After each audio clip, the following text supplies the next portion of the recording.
Sobat legal hak merek sebagai upaya untuk perlindungan hak terhadap suatu ciptaan atau produk belakangan ini sangat ramai diperbincangkan. Hal ini berkaitan dengan pendaftaran brand Citayam Fashion Week sebagai hak kekayaan intelektual yang didaftarkan oleh PT Tiger Wong Entertainment, perusahaan milik Baim Wong.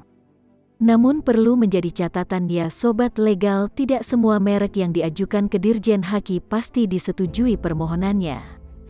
Permohonan hak merek bisa saja ditolak oleh Dirjen Haki jika dalam masa publikasi ada banyak pihak yang mengajukan keberatan atas permohonan suatu merek. Suatu permohonan merek bisa saja ditolak jika memenuhi unsur-unsur penolakan yang ada dalam Undang-Undang Hak Merek. Berdasarkan Pasal 5 UU Nomor 15 Tahun 2001, merek yang tidak dapat didaftarkan apabila mengandung salah satu unsur di bawah ini. 1. Bertentangan dengan kesusilaan dan ketertiban umum. 2. Tidak memiliki daya pembeda. 3. Telah menjadi milik umum atau 4. Merupakan keterangan atau berkaitan dengan barang atau jasa yang dimintakan pendaftaran. Lalu berdasarkan Pasal 6 Undang-Undang Ayat 1 Nomor 15 Tahun 2001, merek yang ditolak permintaan pendaftaran oleh kantor Dirjen Haki apabila 1. Mempunyai persamaan pada pokoknya atau keseluruhannya dengan merek milik orang lain yang sudah terdaftar lebih dahulu untuk barang atau jasa sejenis. 2. Mempunyai persamaan pada pokoknya atau keseluruhannya dengan merek milik orang lain yang sudah terkenal milik orang lain untuk barang atau jasa sejenis. 3. Mempunyai persamaan pada pokoknya atau keseluruhannya dengan indikasi tanda kurang lebih geografis yang sudah dikenal.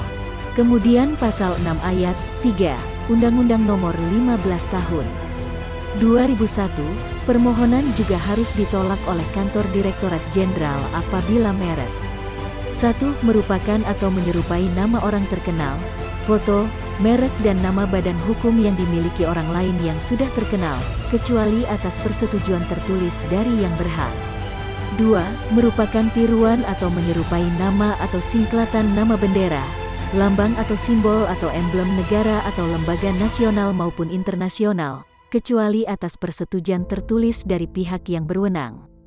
3. Merupakan tiruan atau menyerupai tanda atau cap atau stempel resmi yang digunakan oleh negara atau lembaga pemerintah, kecuali atas persetujuan tertulis dari pihak yang berwenang. Sepatutnya jika suatu merek telah terdaftar di Dirjen Haki, maka kita tidak bisa lagi menggunakan merek tersebut baik untuk kepentingan komersial maupun pribadi, karena perlindungan merek dimulai ketika hak merek telah terdaftar di Dirjen Haki. Berdasarkan Pasal 90 UU Nomor 15 Tahun 2001, barang siapa dengan sengaja dan tanpa hak menggunakan merek yang sama pada keseluruhannya dengan merek terdaftar milik pihak lain untuk barang dan atau jasa sejenis yang diproduksi dan atau diperdagangkan, dipidana dengan pidana penjara paling lama 5 tahun dan atau denda paling banyak 1 miliar rupiah.